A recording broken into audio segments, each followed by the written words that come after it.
Bonjour, je suis heureuse de vous retrouver pour ce rendez-vous de la doc de l'Institut national de la jeunesse et de l'éducation populaire. Cette nouvelle édition est consacrée à la jeunesse et plus précisément à la précarité des étudiants et de leurs arbitrages au quotidien. Si la précarité des étudiants n'est pas un phénomène nouveau, il tend malheureusement à s'aggraver. Et nous allons aujourd'hui nous focaliser avec notre intervenante Anne-Cécile Cazot, chargée d'études et de recherche à la mission études et recherche de l'INJEP, nous focaliser donc plus sur la manière dont les étudiants en situation de précarité gèrent leurs difficultés au quotidien. Quels sont les postes de dépenses privilégiés ou encore quelles sont leurs privations ou leurs sacrifices. Anne-Cécile Cazot s'est documentée auprès des populations étudiantes de la région parisienne pour identifier la hiérarchie de leurs choix et des stratégies qu'ils ont menées pour pallier à ces difficultés. Elle a également observé les impacts que cette précarité peut provoquer et conditionner leur rapport au monde. Anne-Cécile Cazot est l'autrice de deux publications, un rapport et une synthèse. Alors, le rapport, c'est la précarité étudiante des arbitrages au quotidien pour les jeunes. Et la synthèse, c'est la précarité étudiante des arbitrages au quotidien entre priorité et renoncement. Ces deux publications sont en ligne dès à présent sur le site de l'INJEP, www.ingep.fr. Je vous rappelle que la séance des rendez-vous de la doc est disponible ou sera disponible, elle est enregistrée et sera disponible sur le site de l'INJEP, www.ingep.fr, et que vous pouvez déjà retrouver aussi sur le site de l'INJEP une bibliographie qui a été réalisée par la mission documentation sur la précarité des étudiants et qui est donc disponible sur le site de l'INJEP. La présentation d'Anne-Cécile Cazot sera suivie d'un moment de partage, de questions-réponses, de questions que vous pouvez dès à présent poser sur le site de l'INJEP en utilisant le système QR que vous trouverez en bas de votre écran. Et ces questions seront relayées par notre intervenant et animateur Joachim Timothéo, qui est chef de la mission évaluation et recherche à l'INJEP. Taratata, taratata. Avant donc de laisser la place à notre intervenante, je tiens à remercier chaleureusement la mission Valorisation et Diffusion qui, comme à chaque fois, a organisé cet événement et en assure tous les aspects techniques. Donc, j'ai le plaisir maintenant d'accueillir Anne-Cécile Cazot qui va prendre la place et je vous souhaite une bonne séance à toutes et tous. Merci Anne-Cécile. Merci beaucoup Isabelle. Bonjour à tous et à toutes. Je suis très heureuse de venir présenter aujourd'hui les résultats principaux de mon enquête sur la précarité étudiante. Euh, et je vais structurer ma présentation ainsi. Après une courte introduction, je vais donner quelques informations sur l'enquête, en particulier pour présenter sa méthodologie. Ensuite, je vais revenir un peu sur les définitions possibles de la précarité étudiante, celle que moi j'ai retenue dans mon enquête, celle qui a été partagée par les étudiants que j'ai rencontrés. Ensuite, il sera question des ressources des étudiants et des étudiantes, les charges les plus importantes qui pèsent sur leur budget, en particulier le logement, et ensuite les domaines dans lesquels ils sont contraints de faire des arbitrages, euh, notamment pour l'alimentation, la santé et les loisirs. Donc, la précarité étudiante est un sujet qui a été fortement médiatisé depuis la crise sanitaire du Covid-19. Il a été souvent question de la présence des étudiants et des étudiantes dans les files de distribution alimentaire. Il a été question des conséquences de la perte de leur petit boulot et aussi des questions de difficultés liées à l'enseignement à distance. Pourtant, il est aussi important de garder bien en tête qu'il s'agit d'un phénomène structurel de l'enseignement supérieur qui est marqué par les effets de la massification des études supérieures, c'est-à-dire qu'il y a un afflux de plus en plus important d'étudiants et d'étudiantes, en particulier des personnes qui viennent de milieux plus modestes, qui doivent travailler ou obtenir des prêts pour financer leurs études. Dans l'enquête, et je le reproduis ici, j'ai fait un tableau pour réunir quelques grandes enquêtes statistiques qui se sont posées la question de la précarité étudiante ou de la précarité pendant les études, notamment l'enquête ENRJ qui date de 2014 sur les ressources des jeunes, qui montrait déjà à l'époque qu'il y avait 24% des jeunes en études qui étaient pauvres en conditions de vie. Et on voit comment ces résultats après se répercutent dans des enquêtes plus récentes, notamment celle de l'OVE, donc l'Observatoire de la vie étudiante, qui sont très utiles pour connaître la part des étudiants et des étudiantes qui déclarent des difficultés financières ou des restrictions budgétaires. On voit aussi se développer dans ces enquêtes statistiques une méthode du score qui part de plusieurs difficultés déclarées par les étudiants et les étudiantes pour essayer de voir comment ils se situent par rapport aux autres. Et c'est de manière complémentaire à toutes ces enquêtes statistiques que moi, j'ai développé une enquête qualitative en 2023 auprès d'étudiants et d'étudiantes en Île-de-France pour mieux comprendre leur quotidien, les différentes difficultés auxquelles ils et elles sont confrontés et comment ils y faisaient face. Donc cette enquête, elle met en évidence différentes formes de renoncement, des arbitrages dans les domaines de l'alimentation, de la consommation de manière plus générale, de la santé, des loisirs et de la sociabilité. Donc, les fils directeurs de cette enquête euh, ont vraiment été ceux des choix. Je les mets entre guillemets parce que bien sûr, ils sont parfois imposés, mal vécus, pas toujours considérés comme étant pleinement choisis. Et je me suis posé cette question de savoir quels sont les choix que les jeunes en études doivent opérer, dans quel domaine est-ce qu'ils doivent réaliser ces choix et comment est-ce qu'ils priorisent au final dans leur quotidien certaines dépenses, certaines décisions et à quoi est-ce qu'ils renoncent faute d'avoir les ressources suffisantes. J'ai rencontré des étudiants avec une méthode qualitative, c'est-à-dire que j'ai mené des entretiens entre janvier et juin 2023 avec 43 étudiants et étudiantes. Euh, je les ai recrutés dans des universités diverses d'Île-de-France avec différentes manières de faire parler de mon enquête, en venant dans leurs cours, avec des flyers, avec le bouche à oreille. Et là où je me différencie peut-être d'autres enquêtes, c'est que j'ai fait le choix d'une logique d'autosélection, c'est-à-dire que ce n'est pas moi en amont qui ai décidé d'un critère pour dire qui était ou non précaire, mais j'ai fait un appel assez large en invitant toutes les personnes qui se sentaient concernées par la précarité à participer à mon enquête. Donc, les étudiants se sont auto-désignés comme ayant connu de la précarité, et c'est pour ça qu'ils ont participé à mon enquête. En plus de ces entretiens avec les étudiants, j'ai fait 7 entretiens de cadrage avec des personnels des universités, des CROUS ou d'associations, et des séquences d'observation, participantes et non participantes, lors de distributions alimentaires et de biens de première nécessité. Je vais rapidement vous présenter un peu le profil de ces 43 personnes qui ont eu voilà, la générosité de participer à mon enquête. Donc, la grande majorité sont en études dans des universités, 6 universités franciliennes en particulier, une moitié à Paris même et une moitié dans la grande couronne de Paris.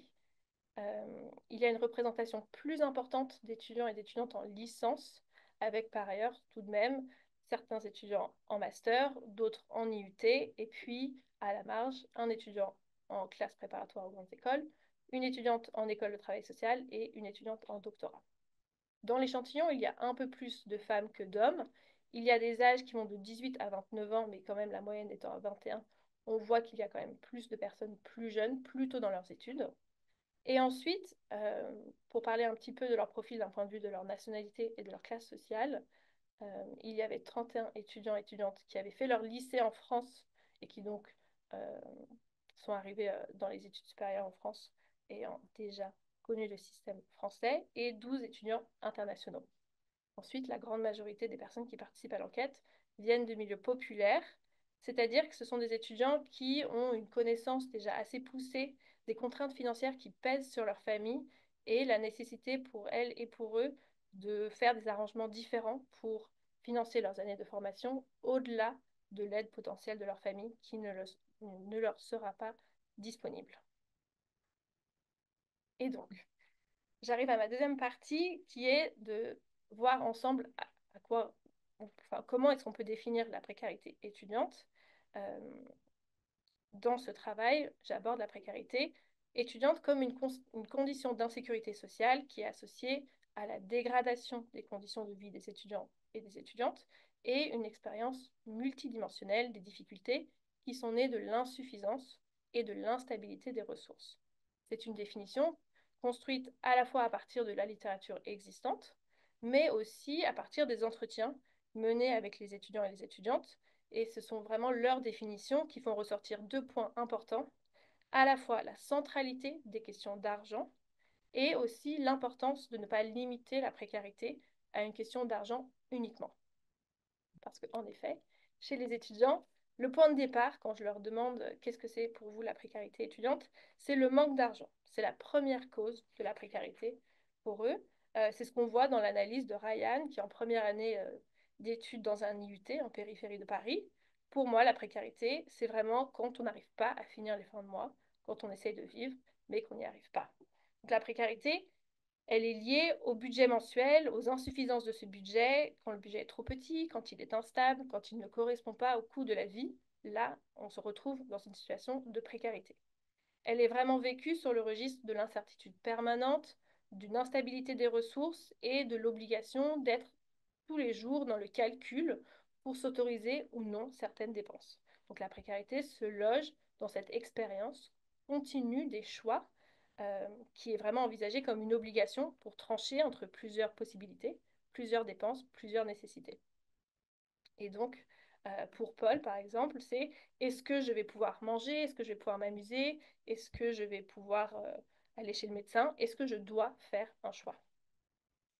Et pourtant, même si dans les entretiens, cette question d'argent est vraiment extrêmement importante, ce sont les étudiants aussi qui m'expliquent qu'il ne faut pas limiter la précarité seulement aux questions de difficultés financières et que, par exemple, leur précarité, elle est aussi vécue dans une dimension relationnelle, c'est-à-dire dans la fragilité des liens sociaux, dans la difficulté à se sentir entouré, à pouvoir avoir des gens vers qui se tourner en cas de besoin. Et c'est ce qu'on retrouve par exemple dans les propos de Violette, qui parle un peu de cette spirale de solitude, d'un cercle vicieux, parce qu'elle n'avait pas assez de moyens, et moins on a de moyens, moins on sort, moins on rencontre des gens, plus on est seul. Et c'est ce qu'on retrouve aussi dans les propos de Jade, pour qui la précarité se manifeste par le besoin d'être aidé et pourtant les difficultés à avoir accès à ces aides, soit parce qu'on ne sait pas quelle aide on peut demander, soit on ne sait pas à qui la demander ou comment se faire accompagner pour l'obtenir. Voilà. Donc c'est un mélange pour elle de toutes ces questions et ça fait aussi partie intégrante de la précarité étudiante. Donc on arrive au final à une dimension, enfin une définition qui croise ces différentes dimensions, même si, on le voit, la question des ressources reste tout à fait déterminante. Ce pourquoi je vais vous parler maintenant de leurs ressources financières et de la manière dont elles sont souvent à la fois insuffisantes et souvent instables. Donc, pour les jeunes en études, les ressources sont souvent principalement composées de trois sources de revenus. D'un côté, les ressources familiales, ensuite les ressources publiques et enfin les ressources liées à l'emploi. Et selon les dernières données de l'OVE en 2023, l'aide de la famille représentait 41% des ressources mensuelles moyennes des étudiants. Sauf que dans mon enquête, cet équilibre, il est totalement différent, puisque l'aide de la famille est tout à fait minoritaire, voire absente. Donc il n'y a pas ce filet de sécurité familiale, ou s'il existe, il est fragilisé. Par exemple, mes enquêtés ont parfois des parents qui connaissent des difficultés financières, temporaires, passagères, qui entravent la possibilité de donner un soutien financier. D'autres ont des ressources très faibles et n'ont jamais eu cette possibilité. Et d'autres, enfin, dépendent de leurs enfants pour recevoir une aide financière. Notamment, c'est le cas que j'ai rencontré pour des étudiants étrangers qui envoient tous les mois de l'argent à leur famille. Donc, puisque les familles ne peuvent pas aider, parce qu'elles n'ont pas les moyens de le faire, dans l'enquête, les étudiants se tournent beaucoup plus vers les aides publiques et vers l'emploi. Donc, des aides comme les bourses sur critères sociaux, les aides pour le logement, par exemple, sont extrêmement importantes, même si tous et toutes n'y ont pas accès, et que justement, ces ressources peuvent être vues comme instables, parce que les montants varient, parce que la manière dont le calcul est fait n'est pas toujours très transparent et qu'il y a aussi des retards de paiement, voire des suspensions. Donc c'est le cas de Laurie, par exemple, qui est boursière, mais qui pendant plusieurs mois ne touche pas sa bourse et donc se retrouve contrainte de se tourner vers l'emploi, puisque sa famille ne peut pas l'aider pendant les mois où elles ne touchent pas la bourse. Donc l'emploi, ici, il apparaît comme extrêmement central pendant les études au cours de mon enquête, et il l'est parfois au point d'être la seule source de revenus pour les étudiants. Et de ce fait, les étudiants s'exposent parfois à des conditions d'emploi, des expériences qui sont productrices de beaucoup de fatigue, de découragement, qui sont concurrentielles aux études, avec des contrats peu rémunérés, parfois des horaires décalés, le cumul d'une charge complète de cours avec 20, 25, voire plus heures de travail salarié pendant la semaine. C'est l'exemple d'Anis, qui est étudiant en IUT, en périphérie de Paris, qui a trouvé un emploi dans un hypermarché, qui a plus d'une heure de transport de son logement et qui travaille parfois avec des horaires décalés. Donc, alors qu'il se lève à 4h30 le samedi matin, il peine à poursuivre ensuite dans sa journée tous les exercices, tous les devoirs qu'il a à faire pour ses cours. Et il se rend compte qu'il est en difficulté, mais il dit, j'ai besoin de cet argent de travailler. Et c'est ça mon problème actuellement. Donc, pour ces étudiants que j'ai rencontrés, c'est vraiment l'instabilité de la combinaison entre ces différentes sources de revenus qui est caractéristique. Et au moindre imprévu, leur arrangement budgétaire va s'effondrer, c'est-à-dire que la perte de 50 euros de bourse ou l'augmentation de leur facture d'électricité vient tout à fait bousculer leurs organisations et les force à repenser leur quotidien. Et donc, on arrive à la question des arbitrages. Le premier arbitrage, c'est celui qui touche au logement, pouvoir ou non décohabiter, et pour ceux et celles qui décohabitent, assumer le loyer, c'est-à-dire réussir à le payer chaque mois. Donc l'analyse des budgets des étudiants et de leurs priorités me montre vraiment la centralité de la question du logement, y compris pour les personnes qui n'ont pas eu la possibilité de quitter le domicile familial. Donc, ce sont des personnes qui cohabitent, qui restent vivre chez leurs parents. Et ça, c'est une décision qui est parfois présentée comme un rempart contre la précarité, c'est-à-dire éviter d'avoir un loyer que de toute façon on ne peut pas payer. Mais c'est aussi souvent une décision qui expose à des temps de trajet très longs et plus de fatigue.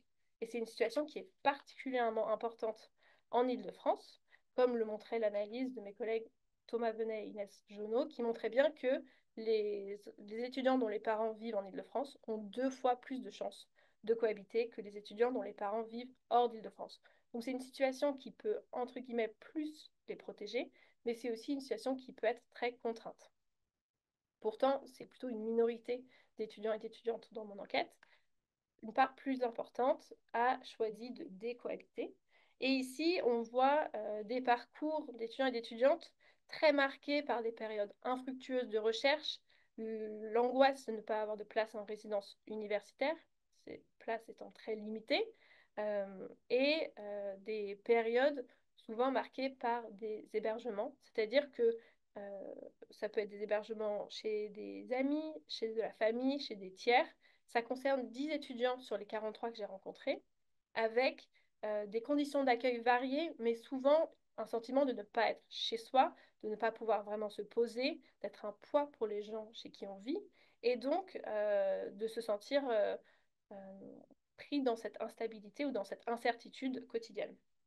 Ensuite, il y a aussi la question très importante de comment accéder au logement dans le marché privé. Et ici, la question assez épineuse du dossier.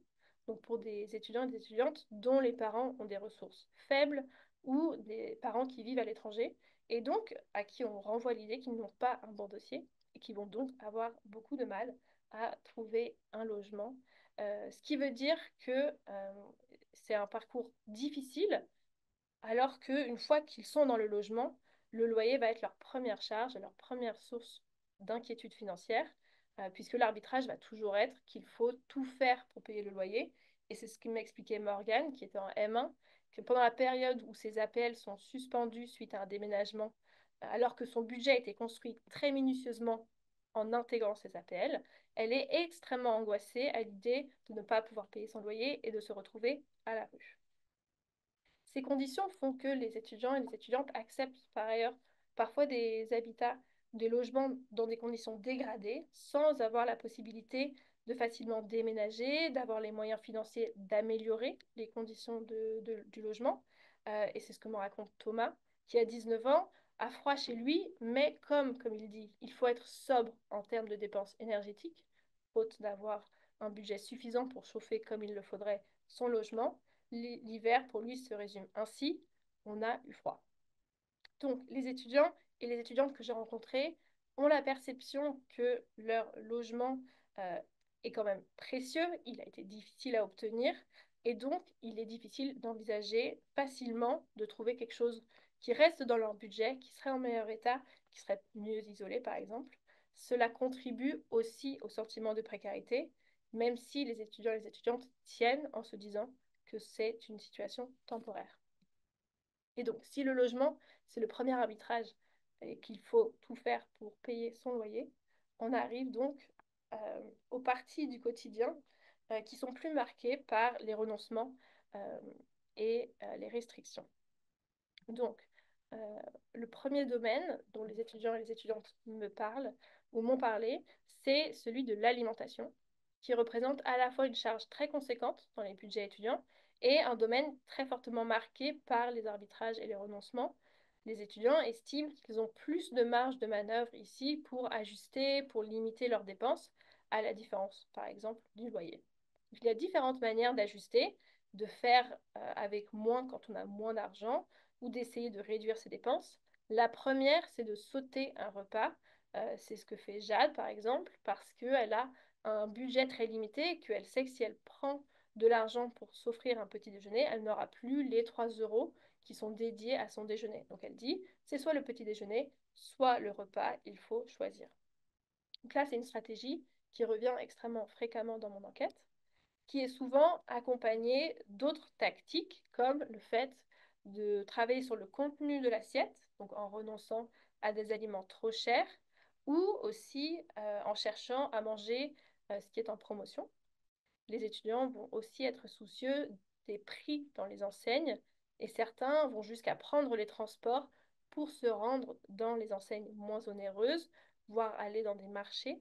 Comme l'explique Juliette, parfois les différences de prix peuvent sembler minimes, autour d'1 euro ou moins, mais en fait, il faut les prendre au sérieux pour faire tenir un tout petit budget. Et ça va la pousser à choisir l'enseigne la moins chère et à tout le temps comparer les prix pour être sûr qu'elle reste dans le budget qui est le sien.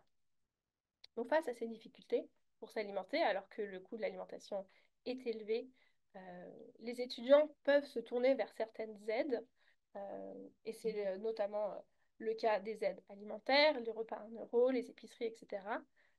Selon la dernière enquête de l'Observatoire national de la vie étudiante, menée en 2023, quasiment un étudiant sur 10 a eu recours à une aide alimentaire et 28% déclarent en avoir eu besoin, qu'ils en aient fait la demande ou non.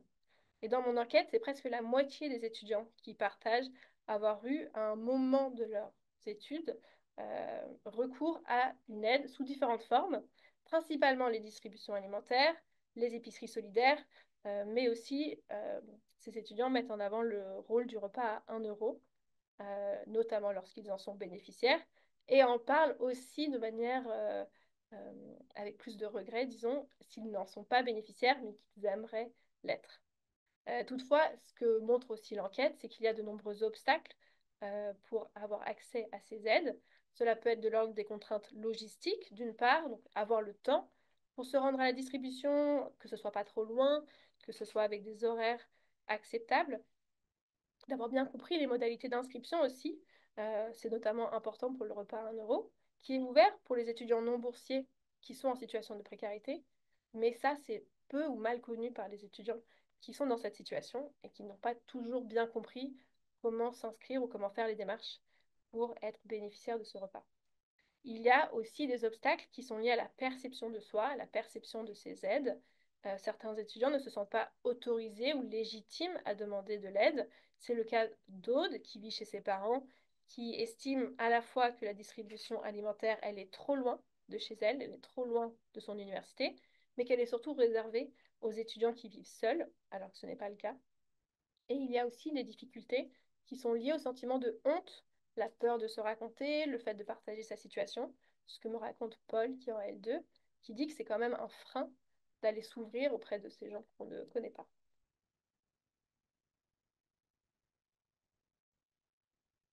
Ensuite, si c'était important pour moi de parler de l'alimentation avec les étudiants et les étudiantes, ce que j'ai remarqué, c'est qu'au final, les difficultés, elles se répercutent plus largement dans tout ce qui est de la consommation quotidienne, notamment pour les biens de première nécessité. Et cela, je l'ai traduit notamment de trois manières. La première, c'est la précarité menstruelle qui concerne les étudiantes qui se retrouvent plusieurs fois dans l'année, au moins une fois par mois, à avoir des nouvelles obligations, des nouvelles contraintes en termes de choix, c'est-à-dire qu'il faut, comme le dit Kenza, choisir entre acheter des pâtes ou acheter des serviettes. Il y a aussi une autre manière dont ça se traduit, c'est celle du linge. C'est une dépense qui est souvent oubliée dans les budgets étudiants, c'est-à-dire qu'elle n'est pas anticipée. Et pourtant, les étudiants et les étudiantes se retrouvent confrontés à ces dépenses inattendues auxquelles il est difficile d'échapper. Cela implique aussi des arbitrages sur la fréquence des machines, sur le lieu où les faire, sur la manière de s'organiser. Et ça contribue parfois à ce que les étudiants renoncent à laver leur linge aussi fréquemment qu'ils le souhaiteraient. Enfin, une dernière manière dont cela se traduit dans cette consommation quotidienne, c'est la question des vêtements, de leur garde-robe.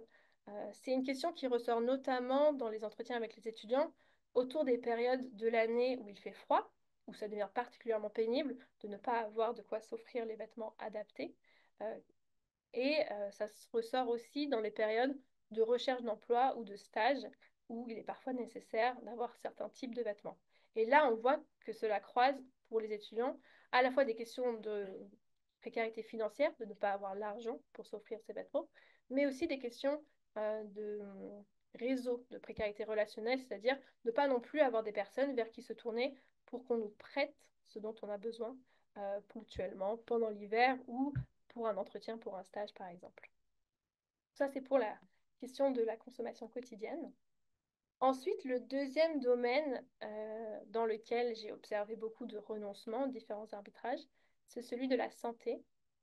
La santé, pour les étudiants que j'ai rencontrés, souvent, ce n'est pas une priorité, dans le sens où la majorité des étudiants que j'ai rencontrés se disent en bonne santé, ce qui rejoint les données de l'OVE, à nouveau en 2023, puisque 72% des étudiants interrogés jugeaient leur état de santé satisfaisant.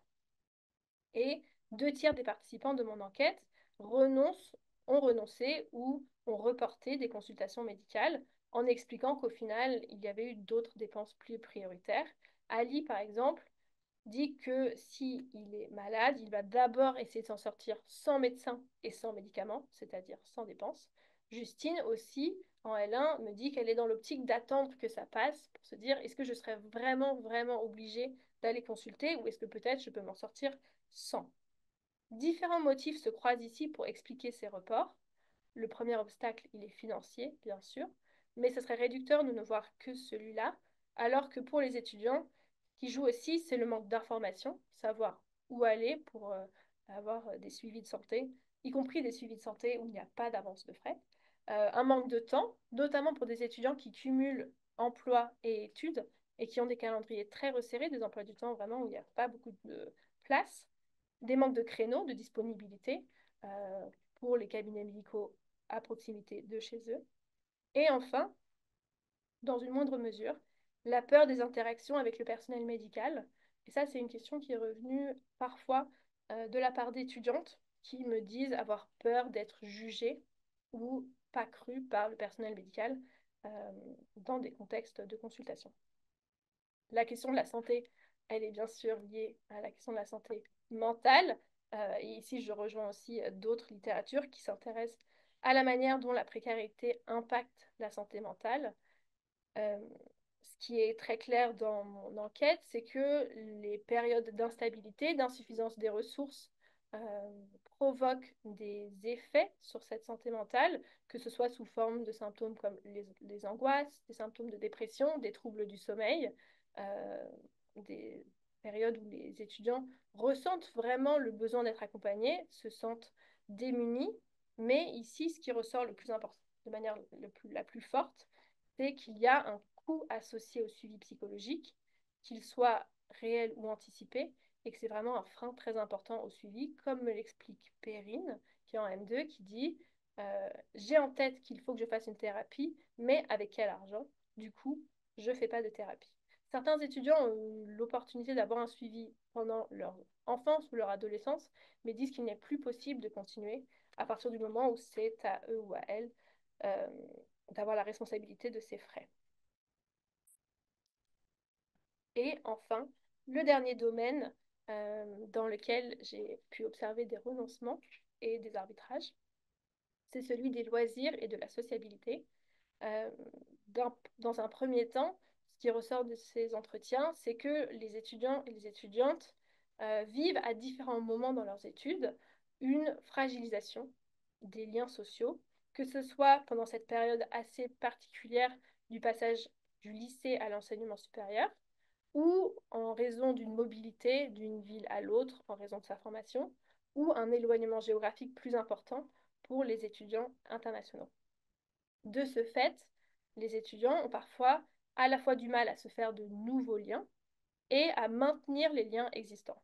De cette manière-là, mon enquête rejoint d'autres études, comme celle du CREDOC, qui montrent la part importante de jeunes qui aujourd'hui se sentent seuls presque tous les jours ou souvent, ou tous les jours ou presque ou souvent.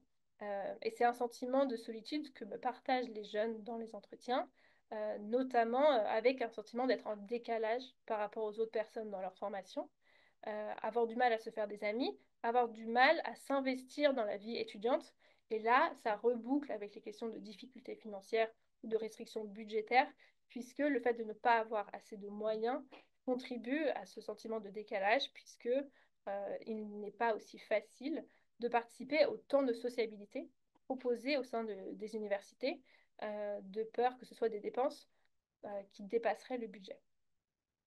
Donc ça, c'est pour les questions de sociabilité. Ce que je vois aussi, c'est que dans ce contexte d'instabilité ou d'insuffisance des ressources, les loisirs sont un poste de dépense très fortement réduit et que les arbitrages budgétaires sont vraiment toujours plus en faveur de dépenses comme le loyer, après dans une moindre mesure l'alimentation, et qu'il est difficile pour les étudiants et les étudiantes de justifier, de maintenir des coûts liés aux loisirs, quand bien même c'est très coûteux euh, émotionnellement de ne plus avoir de loisirs. Pour faire face à cette situation, les étudiants et les étudiantes vont avoir recours à des activités gratuites, des activités à petit prix. Et ici, j'ai bien vu une disparité entre les étudiants et les étudiantes qui sont à Paris même et qui ont accès peut-être à un plus large panel d'options, et des étudiants qui sont dans des parties plus périphériques d'Île-de-France et qui se sentent plus éloignés de ces activités culturelles ou ces activités sportives, y compris sur une échelle entre un campus central et des antennes d'un campus, avec des activités sportives proposées sur le campus central et que du coup les étudiants dans les antennes ne se sentent pas euh, facilement à proximité de ces opportunités de loisirs. C'est important pour moi d'en parler, puisque ce que je vois dans cette enquête, c'est que si les loisirs et la sociabilité sont fortement impactés par la précarité, ce qui ressort, c'est que les étudiants sentent qu'ils ne sont pas vraiment étudiants. Donc ça questionne aussi qu'est-ce que ça veut dire d'être étudiant aujourd'hui, si on a l'impression de passer à côté de cette partie-là de la vie, puisque, entre guillemets, on ne fait que étudier et que travailler. Voilà. Et donc, conclure. Ce que j'ai voulu montrer dans cette enquête, et je serais heureuse de répondre à des questions dessus si vous en avez, c'est que la précarité pendant les études, elle couvre de différentes dimensions du quotidien et elle contraint les étudiants à mettre en place un ensemble d'accommodements, de calculs pour faire face aux difficultés, pour anticiper aussi éventuellement les ressources en baisse, pour anticiper les difficultés budgétaires, que ces ressources insuffisantes, elles sont à la fois financières, et c'est très important, mais elles sont également relationnelles, et que, m'inspirant du travail de Fanny Bugé-Jabloc et Leila Frouillou sur cette question, je retrouve aussi dans mon enquête une spirale de la précarité, c'est-à-dire une condition qui affecte l'ensemble des domaines de la vie et qui parfois fait, comme le disait une de mes enquêtées, une spirale en cercle vicieux où on a du mal à s'en sortir et plus on a de difficultés, plus on se sent seul, plus on a l'impression qu'on ne va pas s'en sortir. Et je terminerai en disant que si, voilà, sur les 43 que j'ai rencontrés, ce que je retrouve quand même, c'est qu'il y a des liens étroits entre l'origine sociale et la précarité étudiante, avec l'absence de ce filet de sécurité familiale, et l'exposition aussi plus importante à la précarité des étudiants et des étudiantes qui viennent de l'étranger. Voilà. Merci beaucoup. Merci beaucoup Anne-Cécile pour la présentation de ces résultats et la présentation de cette recherche ô combien intéressante et riche qui a, je crois, tu l'as montré, démontré toute la complexité qu'il y a autour de cette notion de précarité étudiante vécue, déclarée, ressentie, mesurée.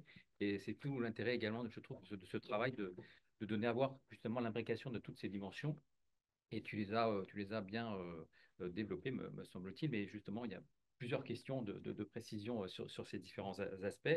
Et je rappelle à tous celles et ceux qui nous écoutent à distance qu'ils peuvent toujours sur le petit module QR en bas de l'écran nous adresser leurs questions, que je me ferai un plaisir de relayer. Mais avant de rentrer peut-être sur des questions plus précises, une demande sur le terrain plus méthodologique, peut-être pour démarrer sur la manière dont tu as constitué ton échantillon, les 43 étudiantes et étudiants franciliens dont tu as décrit la situation. Une demande de précision sur les avantages et les inconvénients de la méthode que tu as utilisée pour les recruter, entre guillemets, en tout cas pour constituer ton échantillon. Voilà, tu peux rappeler comment tu as fait et s'il y a des limites à cette façon de procéder. Oui, tout à fait, merci pour cette question.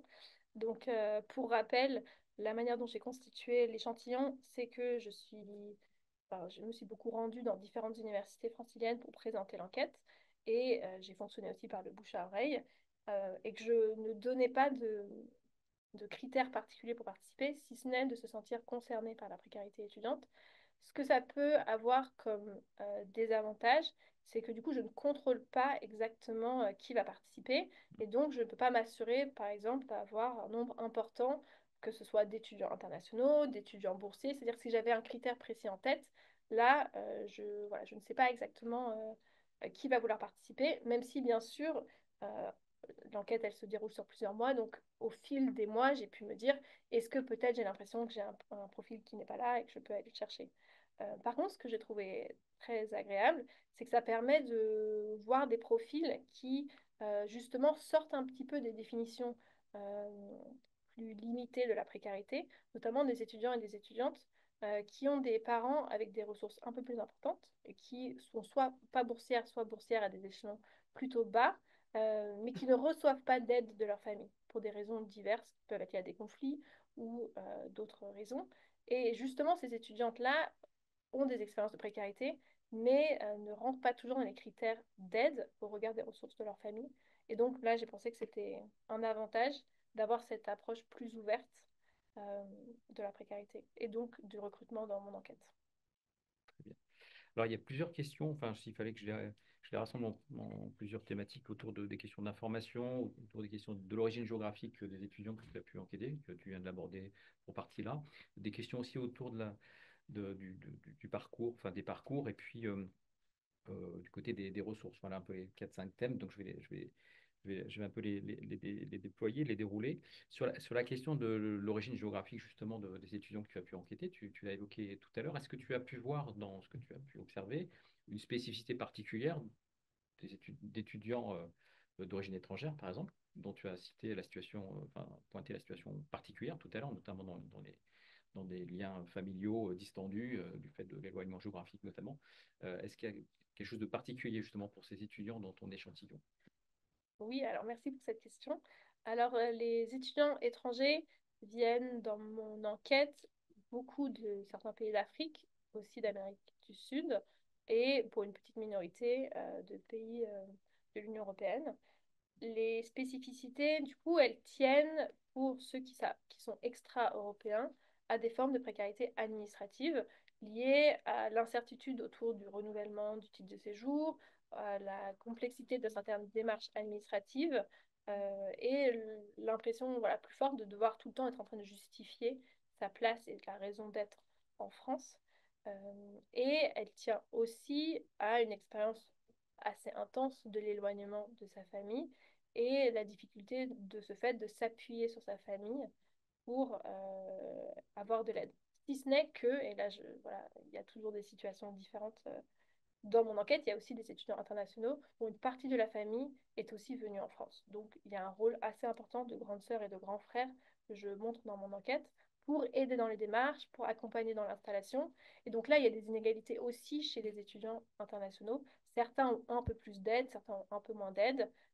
Et quand on n'a vraiment personne et qu'on est très loin de sa famille, c'est là où on est le plus vulnérable, à mon sens. D'accord. Alors, dans ta réponse, tu as évoqué la question d'information, enfin, Mhm.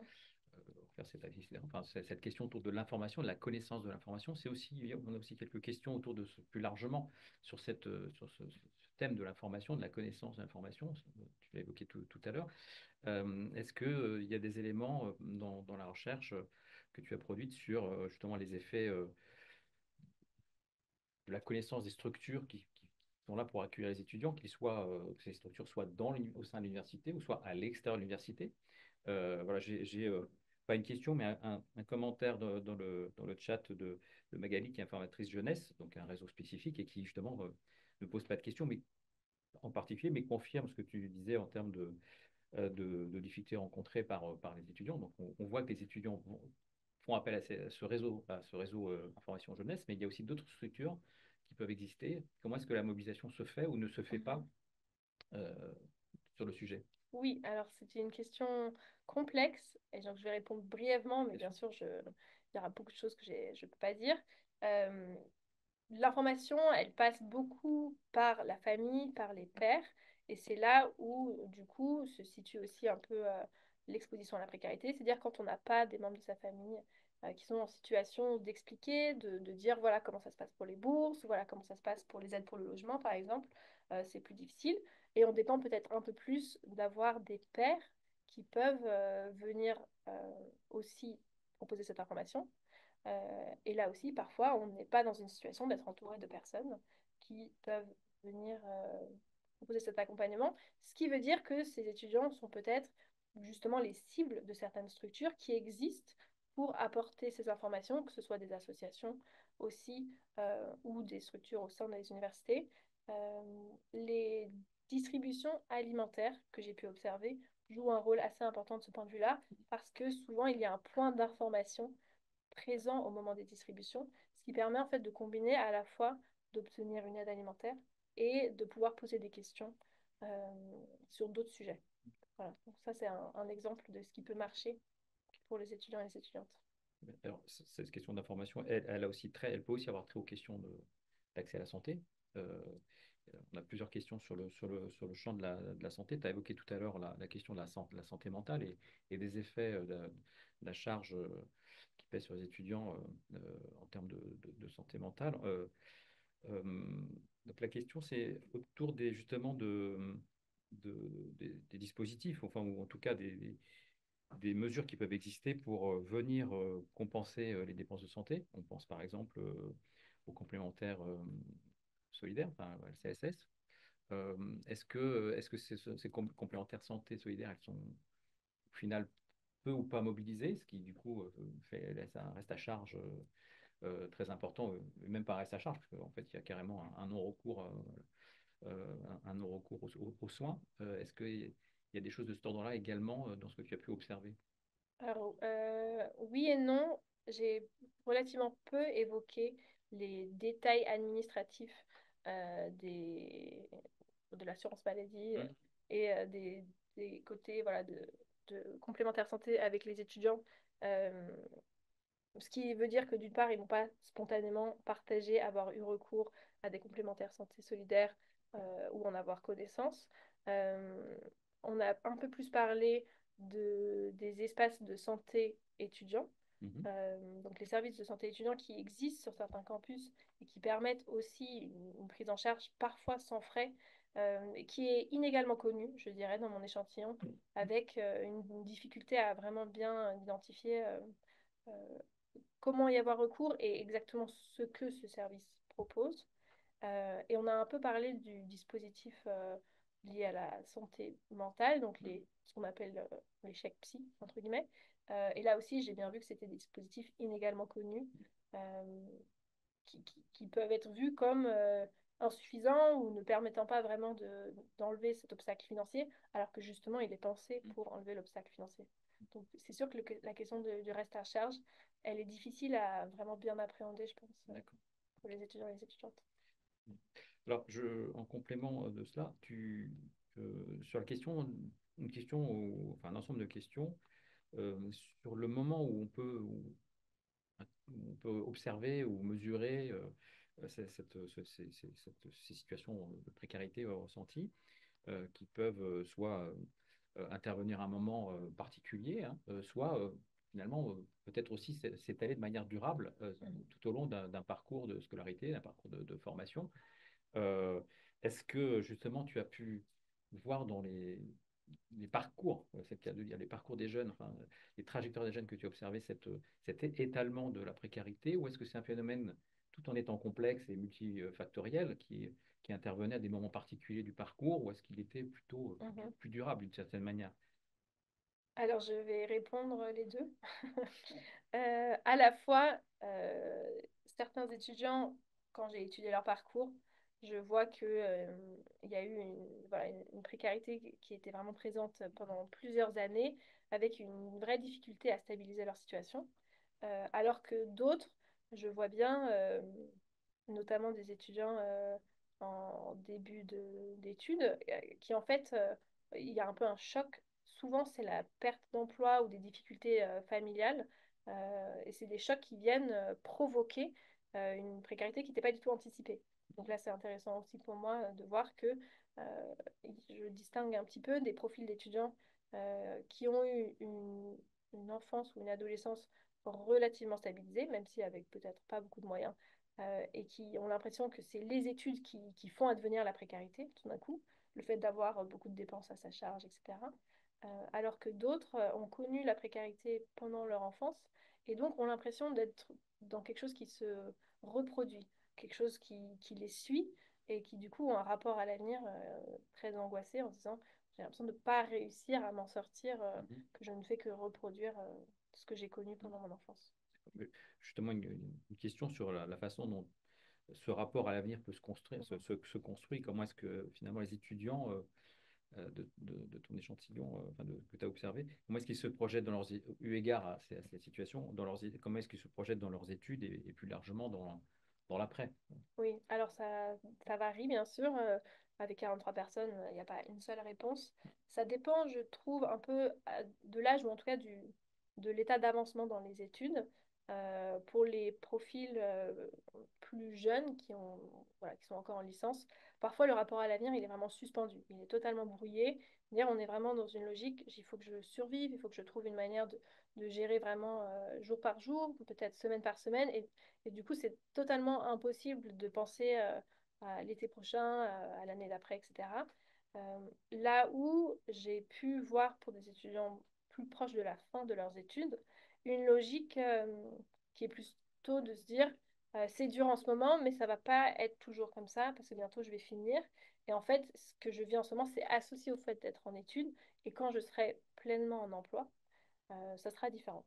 Et donc le rapport à l'avenir, il est, disons, euh, pas plus confiant, mais il est plus accroché à l'idée que c'est quelque chose de temporaire et donc ça vaut le coup peut-être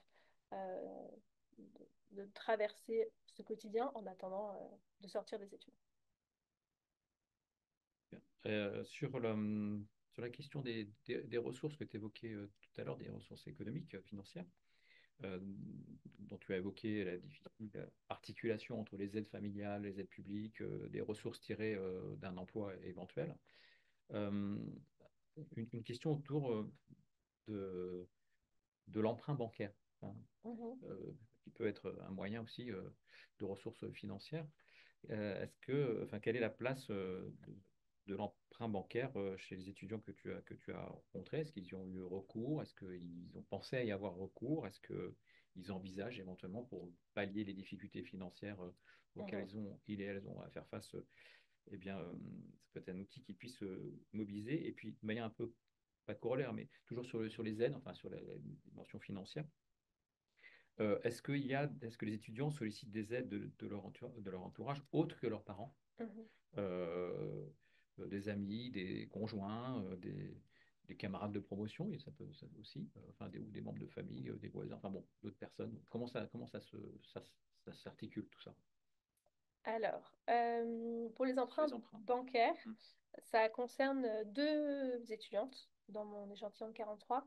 Donc au final, c'est assez minoritaire et donc j'ai pas énormément développé dans le rapport cette question parce que j'avais pas énormément de données.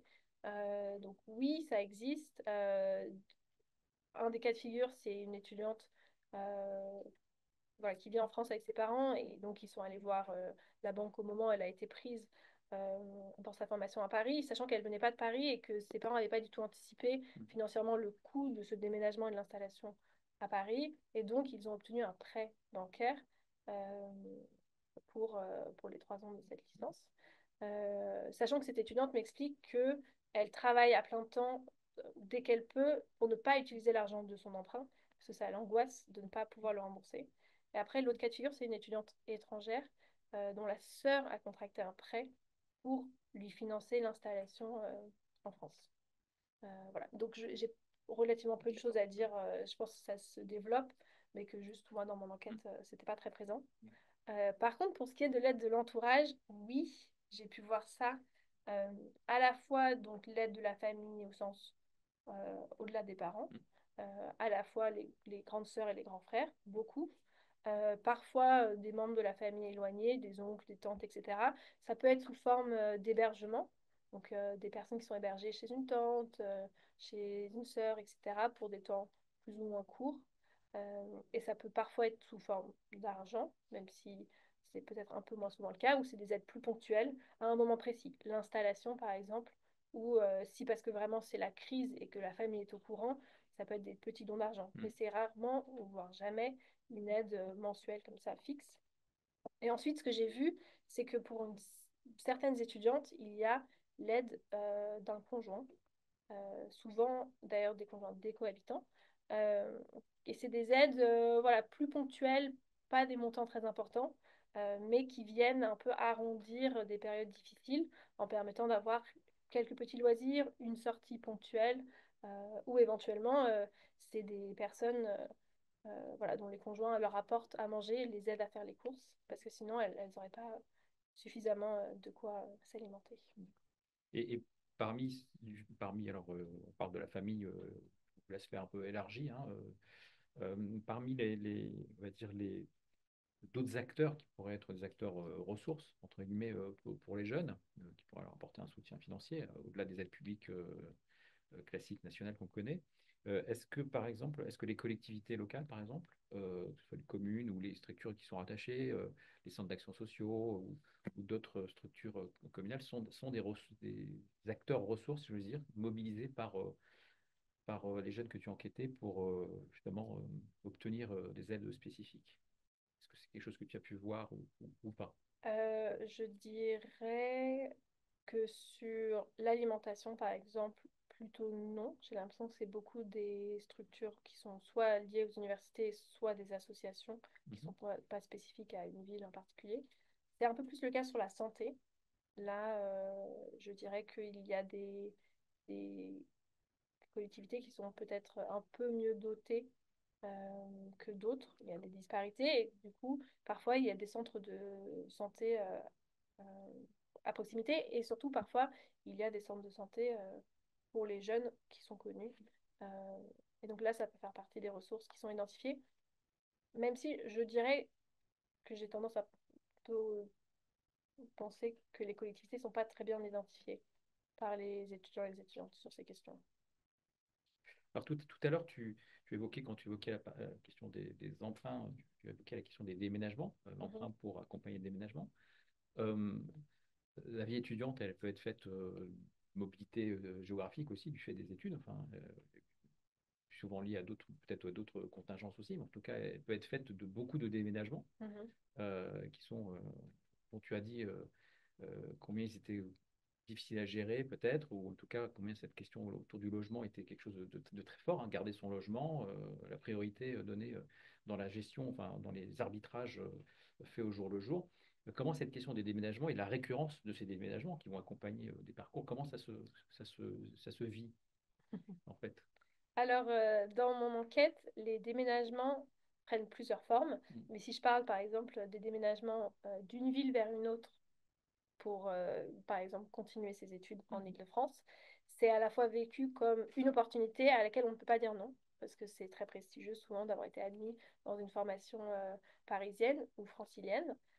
Et en même temps, c'est source de beaucoup de changements et une remise en question du budget, parce que les étudiants partent de villes où le coût de la vie est moins cher et arrivent à Paris où le coût de la vie est plus cher. Et par ailleurs, il y a tout un ensemble de démarches administratives liées au déménagement qui peuvent aussi exposer à la précarité. Donc ça, c'est un déménagement que j'ai beaucoup vu, ou un cas de figure de déménagement. Sachant que par ailleurs, ce que j'ai aussi vu, c'est des parcours marqués par un nombre important de déménagements sur un temps assez court. Et là, c'est plutôt lié à des formes d'instabilité résidentielle, c'est-à-dire de ne pas réussir à vraiment se poser, d'avoir un endroit chez soi. Là, c'est des déménagements contraints qui peuvent être liés au fait d'avoir une coloc qui se termine, un hébergement par-ci, puis après on repart sur une sous-loc, enfin une sous-location, pardon, qui est temporaire. Enfin voilà, c'est des personnes qui dans leur parcours, passent beaucoup d'une situation à l'autre et au final, cela a aussi des conséquences négatives sur leur sentiment de ne pas réussir à justement se poser, à être bien quelque part. Alors, tu évoquais juste à l'instant des différences Paris-province, Mhm. enfin, hors Île-de-France, Oui. mais la plus correcte. Mhm. Euh, une question qui vient dans le chat sur l'éventuelle spécificité de ces cas franciliens versus les cas hors Île-de-France. Est-ce que, alors je sais que ton échantillon il est francilien, donc il n'aborde pas ces questions de comparaison, mais est-ce que tu as l'intuition, ou en tout cas, ou des éléments par ailleurs qui pourraient venir un peu illustrer, documenter ces écarts éventuels ou des situations différentes qui conduiraient Mhm. à une manière de percevoir la précarité de façon différente, Oui. peut-être. Alors, tout à fait. Donc, oui, mon échantillon, il est francilien, ce qui veut dire que j'ai pas euh, cherché à comparer l'Île-de-France avec d'autres régions. Par contre, au sein de cet échantillon, il y a des étudiants qui n'ont pas fait toutes leurs études en Île-de-France et Très bien. d'autres qui ont fait toutes leurs études en Île-de-France, ce qui me permet quand même d'avoir des points de comparaison avec le fait de faire des études dans d'autres villes, que ce soit à Montpellier, Grenoble, Caen, par exemple. Et là, en effet, on voit, ça confirme en tout cas ce qu'on sait sur le coût de la vie très élevé en Île-de-France, sur les très fortes difficultés à se loger en Île-de-France, avec par exemple un nombre bien trop limité ou restreint de places en résidence universitaire. Euh, et donc oui, quelque part, si, je vois que Mm. ça confirme ce que d'autres enquêtes ont pu dire sur l'exposition intensifiée à la précarité du fait de vivre dans cette région très coûteuse. Par contre, ça confirme aussi qu'il y a des disparités au sein de la région. C'est-à-dire que c'est pas exactement pareil d'être étudiant boursier en résidence universitaire dans le sud de Paris et inscrit dans une université parisienne qu'être étudiant inscrit en périphérie dans la grande couronne, vivant à 1 heure de cette université, dépendant du RER et puis après du bus et du tram pour se rendre et en cours et au travail. Et que quelque part, il faut vraiment aussi creuser ces disparités-là pour comprendre des spécificités éventuelles de la région. Et est-ce que justement pour prendre en compte ces spécificités que tu évoques, est-ce que tu as eu le loisir d'interroger des responsables universitaires, en tout cas des administratifs, des services administratifs pardon, des universités qui peuvent aussi mettre en place des dispositifs d'accompagnement pour justement prendre en compte ces difficultés?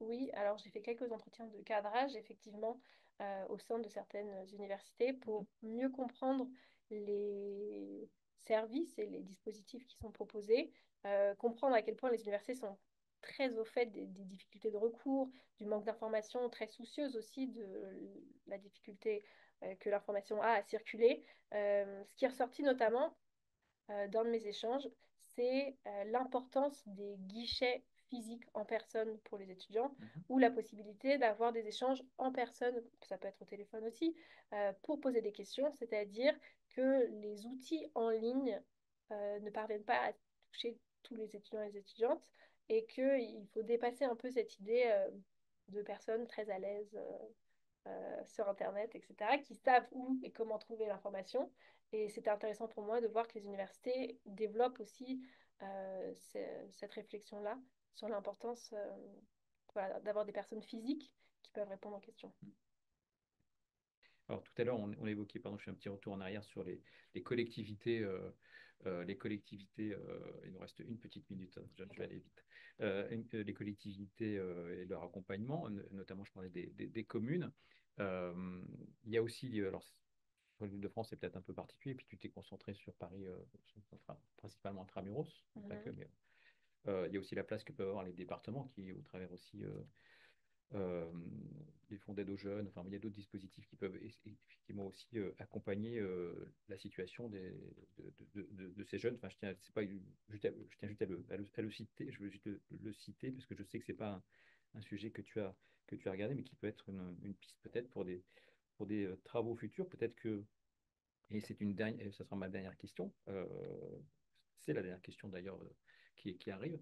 Euh, Peut-être une suite à ces travaux, des pistes à déployer, si ce n'est tout de suite à très court terme, mais peut-être à moyen terme pour des aspects que tu n'as pas pu traiter dans cette recherche et qui aujourd'hui sont de nature vraiment à être investigués de manière plus importante pour éclairer la décision publique. Mhm.